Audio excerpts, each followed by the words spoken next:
বৌমা, এই কানেরগুলো আমি রিয়ার জন্য এনেছি, দেখো তো কেমন লাগছে। বাহ মা, কানেরগুলো তো খুব সুন্দর লাগছে। কিন্তু মা, তুমি কি জানো এই কানেরগুলো পরে আমাকে আরও বেশি ভালো লাগবে।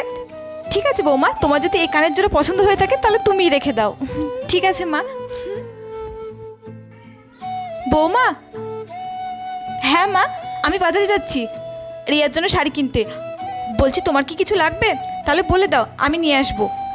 না মা, আমার এখন অনেক শাড়ি আছে, আমার শাড়ি লাগবে না। ঠিক আছে বৌমা, আমি তাহলে ঘুরে আসছি। ঠিক আছে বৌমা। মা, তুমি চলে আসলে বাজার থেকে? এই শাড়িটা আমি রিয়ার জন্য আনলাম, দেখো তো কেমন লাগছে। বাহ মা, শাড়িটা তো খুব সুন্দর লাগছে। মা, আমি শাড়িটা রেখে দিচ্ছি, তুমি বরঞ্চ রিয়াদির জন্য আরেকটা নতুন শাড়ি নিয়ে এসে দিও। ঠিক আছে বৌমা, তুমি রেখে দাও।